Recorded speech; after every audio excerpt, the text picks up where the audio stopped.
Hi hello students. सो आज हम फिर से अपने क्रिटिसिज्म की रेंज का नेक्स्ट वीडियो बनाने यहाँ आए हैं, जिसके अंदर मैंने अभी पहले 2 वीडियो में आप लोगों को बताया था क्रिटिसिज्म क्या होता है, उसके एसेंशियल सारे parts, qualities of a critic, ये सारी चीजें बताई थी। उसके बाद सेकंड जो वीडियो थी मेरी, उसके अंदर I have told you about the 20 types of criticism. आज हम अपना मेन जो क्रिटिसिज्म जहां से स्टार्ट होता है वो स्टार्ट करने जा रहे हैं। बेसिकली जो क्रिटिसिज्म है, देखो हम सभी जानते हैं कि क्रिटिसिज्म किसी चीज का तभी हो सकता है जब वो मौजूद हो। तो अगर हम यहाँ पे लिटरली क्रिटिसिज्म की बात कर रहे हैं तो ऑब्वियसली हम पहले क्या देखेंगे, पहले हम देखेंगे कि लिटरेचर कहाँ पर आता है, लिटरेचर कहाँ से स्टार्ट होता है। तो ऑब्वियसली अगर हम ग्रीक लिटरेचर को देखते हैं, मैंने आप लोगों को इसमें ग्रीक लिटरेचर भी पढ़ाया है, हमारी प्लेलिस्ट है ग्रीक लिटरेचर की, जिसके अंदर I have talk to you about Homer, है ना। होमर के बारे में बात की थी। तो होमर कौन सी सेंचुरी से बिलोंग करते हैं? He belongs to 12th to 8th century BCE। इसके जो वर्क्स यहाँ पर आए हैं that is Iliad and second is Odysseus, है ना। ये 2 वर्क हमने इसके पढ़े। उसके बाद इस एज के बाद जो हमारा आ जाता है second will be barren age. Barren age of Greek literature आपका आता है 8 to 5 सेंचुरी BCE, मतलब 800 से लेके आपके 500 साल, 300 साल का ये जो पीरियड है that BCE is known as barren age, क्योंकि इसमें छोटे मोटे कोई पोइट्रीज आई हैं, छोटी मोटी कोई हिस्टोरिकल वर्क्स आए हैं, बस वही चीजें यहाँ पर आती गई हैं। तो इस टाइम पे जो लिखा गया और इसने जो ये मेजर एपिक्स लिखे हैं, इसी का तो क्रिटिसिज्म हो सकता था ना। तो क्रिटिसिज्म बेसिकली अभी तक पूरे वेस्टर्न लिटरेचर, क्योंकि हम यूरोपियन लिटरेचर की बात कर रहे हैं, हम यूरोपियन लिटरेचर में, क्योंकि ये लिटरेचर यहाँ से स्टार्ट हुआ है तो ऑब्वियसली क्रिटिसिज्म इसके बाद ही आएगा, है ना। तो फर्स्ट फेज ऑफ क्रिटिसिज्म कौन सी एज में आता है? जब हम ग्रीक लिटरेचर पढ़ते हैं, तो ग्रीक लिटरेचर को भी हमने इंग्लिश लिटरेचर की तरह एजेस में डिवाइड करा है, राइट। मैंने उस ग्रीक लिटरेचर की जो एजेस थी उसमें फर्स्ट एज आपको बताई थी होमरिक एज, है ना। वो होमरिक एज जो मैंने आपको बताई थी वो कौन सी है? This is your Homeric age, right. Second age मैंने आपको बताई थी बैरन एज, वो ये रही, राइट। फिर इसके बाद आपकी थर्ड आ जाती है classical, that is 500 to 300 BCE। ठीक है, this is the classical age, जिसमें आपके सारे मेजर क्रिटिक्स आएंगे। मेन क्रिटिसिज्म यहां से स्टार्ट होता है because this is the age जिसमें आपके मेन क्रिटिक्स कौन कौन, main philosophers, Socrates, Plato, Aristotle. आप यहाँ पे ये 3 मेजर राइटर्स पढ़ने वाले हैं। सोक्रेटिस हालांकि he doesn't belong to the part of literature, he doesn't belong to literature. Socrates को हम हमेशा सोशियोलॉजी, पॉल साइंस या पब्लिक एडमिनिस्ट्रेशन के अंदर पढ़ते हैं because he is a philosopher, philosophies के अंदर भी पढ़ते हैं, बट इसका लिटरेचर में बहुत बड़ा कोई कंट्रीब्यूशन नहीं है। इनका केवल जो आइडियाज थे लिटरेचर को लेके वो क्या थे कि जो रिटन डॉक्यूमेंट होते हैं, जो पोइट्रीज होती हैं, ये सब क्या है, ये इमेजिनेशन के बेस पे होते हैं, रियलिटी से कोई लेना देना नहीं है। And because Socrates was a practical person, तो ही सेड कि one should be practical, one should be more into empiristic criticism, more into fact based criticism rather than logical one, rather than imaginative one, impressionistic one। तो ये यहाँ पे इन चीजों में नहीं आते, but because Plato was a disciple, Plato was a student of Socrates, तो कहीं ना कहीं he was influenced by him, he was very much affected by his death, और प्लेटो के जो आइडियाज हैं they are influenced by the ideas of Socrates। ठीक है। एरिस्टोटल यहाँ पे इनके स्टूडेंट थे, 20 इयर्स तक इनके साथ रहे हैं, इनके साथ स्कूल बनाया था, लाइसियम। मैं इन सारी चीजों की जानकारी आज आपको इस वीडियो में दूंगी, ठीक है। हमारे इस वीडियो में हम लोग किसकी बात करेंगे? What was the first school of philosophy in Europe, what was the first name of this school. जैसे इंडिया में हम जानते हैं कि हमारे जो एजुकेशन सिस्टम है वो बहुत पुराना है और गुरुकुल के नाम से चला रहा था। ऋषि मुनि अपने गुरुकुलों के अंदर राजा महाराजाओं के बच्चों को, आम बच्चों को पढ़ाया करते थे, मंदिरों में पढ़ाया करते थे। लेकिन वेस्ट में ऐसा कोई सिस्टम नहीं था। वेस्ट में ये सिस्टम प्लेटो और एरिस्टोटल ने स्टार्ट किया था। कहाँ से देखा था इन्होंने ये सिस्टम? ईस्ट से सीखा, ईस्ट में देखा कि इस तरीके की एक प्लेस बनाई जाती है जहाँ पे बच्चे अपने घरों को छोड़ के बाहर आते हैं और उन्हें पढ़ाया जाता है, चाहे वो एक राजा का बच्चा है या वो एक नॉर्मल किसान का बच्चा है। लेकिन अगर उसे एजुकेशन लेनी तो उसे बाहर आना पड़ेगा। तो ये सिस्टम वहां से यहाँ पे लेकर आए और इन लोगों ने इसको अडॉप्ट किया था। That was the idea of Aristotle. क्योंकि इन तीनों में से सोक्रेटिस की डेथ बहुत जल्दी हो गई थी, उसे पॉइजन दे दिया गया था, he was murdered by the Kingsman. पर प्लेटो और एरिस्टोटल जब साथ में थे तो एरिस्टोटल वाज द वन जिसने सबसे ज्यादा यहाँ से वहां एक जगह से दूसरी जगह ट्रैवलिंग्स की थी, और उन ट्रैवलिंग्स के थ्रू इसके जितने भी एक्सपीरियंसेस थे उनको यूज करके इसने यहाँ पे ये कॉन्सेप्ट को इन्वेंट किया था with the help of Plato. क्योंकि प्लेटो इस टाइम पे बहुत एक मैच्योर फिलोसोफर के नाम से जाने जाते थे, ठीक है। ही was a young person but he had many of the travels. इसने बहुत जर्नीज की थी, एक्सपीरियंसेस थे, इसके पास बहुत सारे अनुभवों के साथ साथ बहुत सारे आइडियाज थे। लेकिन प्लेटो का ग्रीस में, एथेंस में नाम बहुत ज्यादा था, तो he had shaked hands with him because वैसे भी इसी से सीखा था। तो इन दोनों ने मिलके यहाँ पे स्कूल के कॉन्सेप्ट को लॉन्च किया था। सबसे पहला स्कूल बना था, स्कूल ऑफ मैसेडोनिया। तो इन सब चीजों की बातें हम यहाँ से करेंगे because it is a sequence of criticism. तो हम आज यहाँ से क्रिटिसिज्म को स्टार्ट करेंगे and that is also from the classical age. Parallelly मैं ग्रीक लिटरेचर के आपको क्लासिकल राइटर्स, आपके लिटरेचर वाली प्लेलिस्ट के अंदर you will get the lectures about the Sophocles, Euripides and Aeschylus also, क्योंकि प्लेटो के टारगेट वो सारे राइटर्स भी रहे हैं।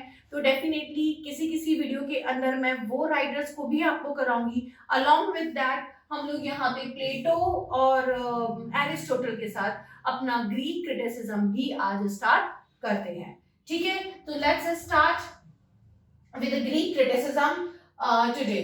Let me write about the Plato and I will give you the idea about what this criticism is all about. Okay.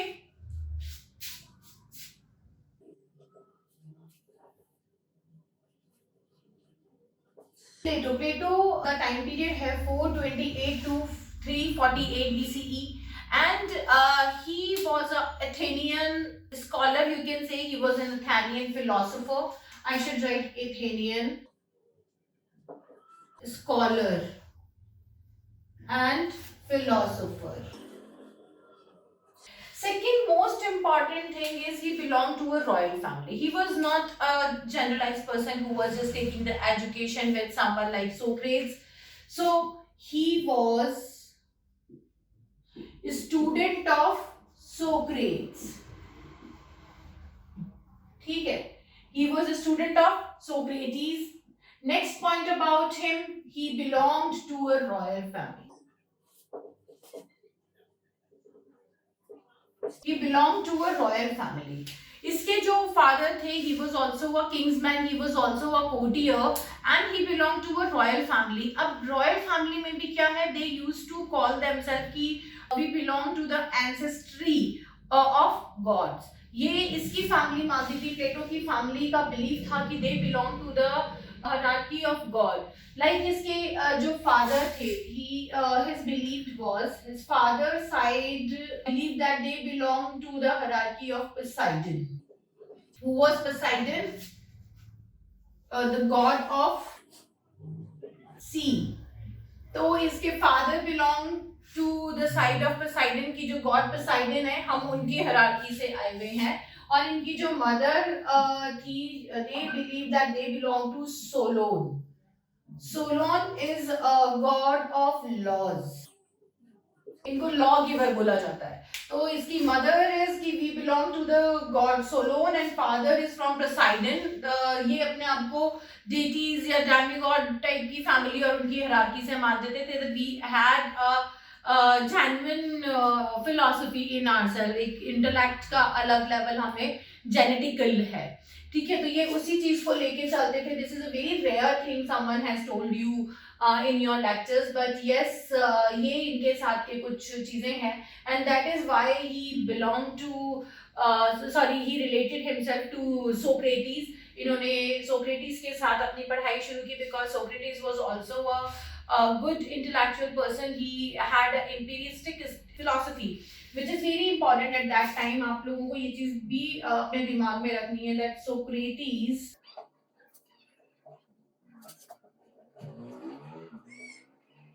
believed in empirical approach. Empirical approach in sense कि he believed that जो भी चीजें आप सीखते हैं उसको अपने experiences से गेन करें. जो भी चीजें आप बात करते हैं, जो भी चीज आपको पता लगती है, पहले उसे करके खुद देखो. अगर वो समझ में आता है तब उसके बाद उस चीज को करो, अदरवाइज उस चीज पे बिलीव नहीं करना चाहिए. That is empirical step. तो यहाँ पे सोक्रेटिस को पॉइजन क्यों दिया गया था? सोक्रेटिस को पॉइजन दिया गया था because the priest of that times were selling the tickets to heaven to the laymen. अब लेमन है आम जनता को, जब वो टिकट टू हेवन सेल कर रहे थे तो सोक्रेटिस क्वेश्चन देम कि from where you get the ticket, कहाँ से मिली आपको ये टिकट्स जो आप सेल कर रहे हो? गॉड्स आए थे, एंजल्स आए थे, तो अगर टिकट मिली है तो रास्ता भी पता होगा. तो मैं एक टिकट खरीदना चाहता हूँ, but I want to go there in my life, not by time. I want to go there. I want to go there by in my life. So just tell me the way to heaven. And they started criticizing him that he is making people disbelieving in the God. He is making people disbelieving in priest. He is an atheist. He does not believe in God. He is questioning the identity of God and heaven. So he is creating myth. He is creating problems. So इसको उसी time पे imprisonment दिया गया. हालांकि he has written many apology letter to king and jury and the priest. He said कि there is no as such a motive to criticize anyone. इसने अपने apology letters में लिखा वहां पे कि मेरा कोई मोटिव नहीं है किसी को criticize करने का, किसी को question करने का, but I have a simple question कि you are befooling the people on the name of getting a seat booked in heaven. तो वो heaven कहाँ है? जब प्रीस्ट इसका आंसर नहीं दे सकते तो कभी आज नहीं तो कल वो क्वेश्चन के दायरे में आ ही जाएंगे. तो बेवकूफ उतना बनाइए जितना आपने ये मनी मेकिंग का काम हमारे यहाँ पे कब से होने लगा. बट क्योंकि वो एक बार क्वेश्चन रेज कर दिया गया था, जो प्रीस्ट थे, प्रीस्ट की उस टाइम पे पावर बहुत ज्यादा होती थी, और प्रीस्ट से ज्यादा ओरेकल्स की, oracles who can tell the prophecies, उन लोगों की पावर बहुत ज्यादा होती थी. वो किसी भी तरीके की प्रोफेसी करके किंग्स को डराया करते थे. सो इन्हीं चीजों का फायदा उठा के उन प्रीस्ट ने एक सिंपल सा आर्ग्यूमेंट, एक सिंपल सा स्टेटमेंट दिया कि no, this person should be killed. तो इसको पब्लिक पोडियम के ऊपर, एक पब्लिक प्लेटफॉर्म के ऊपर इसे पॉइजन ड्रिंक करने को कहा, so that everyone can see कि what will happen to a person if you questions the identity, the existence of God and priest. तो इनको इस तरीके से पनिशमेंट दिया गया था. At that time Plato was a student of Socrates. He was taking education. He was a part of royal family, so he was a part of court also. He was a soldier as well. He fought for many Athenian wars. उसने बहुत सारी Athenian wars के अंदर participate किया था. उसने बहुत सारी poetries भी लिखी थी. Not only like he was a soldier, he was a student of Socrates, he was a courtier, but he was a poet also.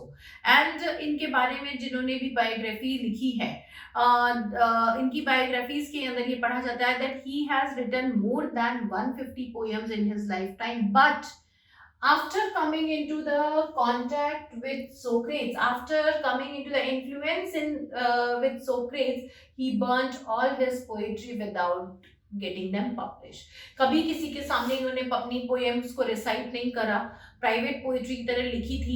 काफी लोगों ने पढ़ी थी, देखी थी, बट बाद में सोक्रेटिस के जितने भी ये स्टूडेंट्स थे उसमें इनका कंट्रीब्यूशन सोक्रेटिस के लिए ये था कि उन्होंने अपनी 150 प्लस पोइट्रीज को सोक्रेटिस के लिए जला दिया था कि yes, they all are imaginative, they are love poetries, they are on the different topics which does not exist in the world, they have nothing to do with the life on this earth. So definitely these are all imaginative and can create illusion. And out of the concept of illusion, he burned all his poetries. Now Socrates was also dead. So after the death of Socrates, Plato was very much influenced. He was very much devastated. बहुत ज़्यादा disturb हो गए थे प्लेटो, and he took the journey into majorly three states, three countries, I should say. After the death of Socrates, he left Athens and traveled Greece, Italy, and Egypt. He basically traveled these three countries. और यहाँ पे last में ही went to Italy, और यहाँ पे जो king थे डायन, he was hired by King Dion as a tutor for his son Dionysius the Younger. Okay, in Italy, you can say in Italy he became the royal tutor of. In Italy, he became the royal tutor of Dionysius the Younger. But because Dion was basically a very tyrant king, he was like a tyrant, he was a very a cruel king. So during his time period when he was giving tuitions to his son Dionysius the Younger, he was murdered by the courtiers, and ultimately he was removed from his job, and he came back to Athens and decided to give such philosophies, such education which he gained from the different world. जो भी इसने इतने दुनिया घूमी थी, जो भी जहां भी ये गया था, उनसे जितनी फिलोसफी, जितनी एजुकेशन इसने सोक्रेट से या बाकी सारी जगह से अपनी ट्रैवलिंग से गेन करी, he came back to Athens ultimately to share that knowledge with his students, the Athenian students. Okay, so let me rub all this and I will give you the other data about Plato. Give me a minute. Now I'm telling you a few facts about Plato, and then I will start with the major philosophies, right, and works of Plato. So सबसे पहले Plato क्या था? He was a courtier and soldier in Athens. He was the first systematic critique of the Western education. ठीक है, he was the first systematic critique. Second thing, he was the student of Socrates and teacher of Aristotle. ठीक है, ये तो हुए इसके main चार points. इसके अलावा he was royal tutor of Dionysius the younger. वो मैंने आप लोगों को बता ही दिया था कि he was a royal tutor of Dionysius the younger in Italy, and after that he came back to Athens and become a tutor of the many Athenian philosophers, Athenian students including Aristotle. ठीक है, then इसके बाद हम लोग आ जाएंगे that what basically his main philosophy was about. So his main philosophy was about, so basically his main ideas were beauty, justice, morality, equality, theology, epistemology, philosophy, cosmology and politics. ये इसके main ideas थे जिसके ऊपर इन्होंने काम किया है, जिसके ऊपर इन्होंने वर्क किया है. And yes, the main thing that when he came back to Athens, he opened a school. What was the name of the school which he opened? In the accompaniment of Aristotle. Mainly Aristotle के साथ इसने school खोला था. उस school को हम बोलते हैं Lyceum. Lyceum, because he belonged to the court and soldiers, he was a royal person, so he has a contact with the higher authorities in Macedonia, and by taking the help of the higher authorities in Macedonia, he opened the school Lyceum, which is also known as Macedonian school. ठीक है, that was in Athens. इसमें Aristotle and Plato both worked together for 20 years. इस school के अंदर 20 साल तक इन दोनों ने साथ में काम किया. And after the death of Plato, that school totally belongs to Aristotle alone. He started educating the students and disciples in the same way Plato was doing. Okay, now after all these things which I have told you, these are about the personal and a very important part of Plato's life. After that, I want to tell you about his works. What are the major works by Plato? What we are going to discuss in our video. So let me write down first the name of his all the works, and then I will discuss with you about the major points of each and every work of Plato today. So let me rub it and let me write all the names of Plato's work first.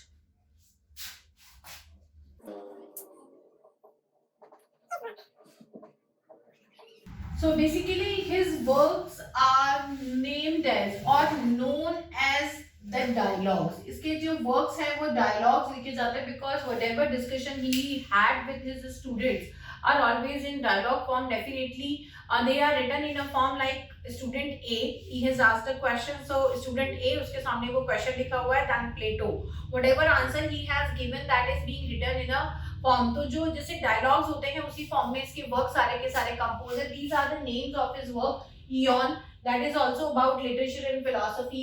Phaedra is a philosophy and criticism of the people. इसने Phaedra उन लोगों को बोला है जो कि they were against Socrates and were also a part of the judgment of Socrates' death. जो उस जजमेंट कमिटी के पार्ट थे उनको भी फेड्रा के नाम से करा है. सिंपोजियम इज द वर्क जिसके अंदर इसने फिलोसफीज की बात करी है, जिसके अंदर इसने कहा है कि जो जितने रिटर्न वर्क होते हैं, the people use to write dramas, the people use to write poetries, जितने भी फॉर्म ऑफ राइटिंग के अंदर जितना भी लिटरेचर होता है, they are of no use, क्योंकि इनकी कोई वर्थ नहीं होती, वो एक बार उसे लिख के छोड़ देते हैं. लेकिन इन अ लॉन्गर टाइम इसका कोई क्राइटेरिया नहीं होता. In a longer scenery, in a longer period, इस इन वर्क्स का कोई भी बेस नहीं होता. They use to get change from time to time. तो इसलिए इसने सिंपोजियम में बोला है जो भी राइटर्स ये रिटर्न पोइट्रीज या ड्रामास लिख रहे हैं, पोइटिक वर्क्स लिख रहे हैं, जो भी लिटरेरी वर्क्स लिख रहे हैं, they are of no worth, they are useless. Then इसके बाद आता है लाइसियस. लाइसियस के अंदर भी he has talked about the different philosophies of mathematics and theology. Georgias के अंदर he talked about totally cosmology and geology, epistemology, that has nothing to do with literature. Republic is a work which is divided into 10 books, जिसमें से हमें पता है book 4, 7 and 10 are the 3 book which has the content about literature. But उसके अलावा 7 और 10 books के अंदर तो इन्होंने literature को ही criticize करा है, art को ही criticize करा है. He targeted the contemporary contemporary writers. But उसके अलावा दिस इज अबाउट पॉलिटिक्स. एक प्रिंस की ड्यूटी क्या होती है, किंग की ड्यूटी क्या होती है, एक नॉर्मल मैन की ड्यूटी क्या होती है, how each and every person, each and every living being is important for an ideal republic. What is the criteria for an ideal republic, वो सारी चीजें इन्होंने रिपब्लिक के अंदर लिखी है. He also has talked about religion in that. Now Crito is the work जिसके अंदर he has criticized, he has satirized all the critiques, all the courtiers of the present king. उनके जो courtiers थे वो they were not much intelligent or intellectual according to Plato, और इन्होंने उन सारे के सारे पॉलिटिशियंस को, उन सारे के सारे कोर्टियर्स को क्रिटिसाइज करा है. उन सबको बोला है कि they are like critics but they don't have an idea what the criticism is all about. They all are critic, they are satirizing the people but they don't know what to criticize, what is the basis of their criticism. They just want to prove their points. तो कहीं ना कहीं he has compared them with the frogs. और वही चीज बाद में writers ने भी लिखी है, who has defended like Aristophanes. Aristophanes ने भी यहाँ प्लेटो की फिलोसफीज के ऊपर ही फ्रॉग्स वर्क लिखा, जिसके अंदर he talked about the courtiers and the people who are talking like frogs, they are doing, but that is all baseless, they doesn't have any meaning. तो यहाँ पे इनके जो ये works है, I have explained you what kind of things they have. Ion is totally about divinity, God. But इसमें chapter 4 के अंदर he talked about the goddess of music and literature, and he talked about the poets also. But at a point he was negative about it. We all know that Plato's idea about literature, Plato's idea about art was always negative. तो definitely यहाँ पे अब हम अपनी next video के अंदर क्या क्या चीजें पढ़ेंगे, हम लोग अपनी नेक्स्ट वीडियो के अंदर कौन कौन सी चीजें देखेंगे, हमें वो देखना है. देखो, आपको नेक्स्ट वीडियो के अंदर मैं क्या बताने वाली हूँ, इनकी थ्योरी ऑफ इमिटेशन हम लोगों को देखनी है. वही है इनका मेन, एक ही थ्योरी इनकी है जो कि हमें देखनी है, theory of imitation. Along with that we will do Republic and Ion. थोड़ा बहुत मैं आपको फेड्रा एंड क्रीटो का भी बताऊंगी, बट उसके साथ रिपब्लिक की हम लोग केव इमेज, बुक 7, बुक 10 ये दोनों देखेंगे, साथ में फेड्रो एंड क्रीटो देखेंगे, और इसका चैप्टर 4. ये मेन highlights है which we are going to deal in our next video. So stay tuned. In our next video I'm going to give you a detailed study of Plato. Okay, bye, take care, all the best students.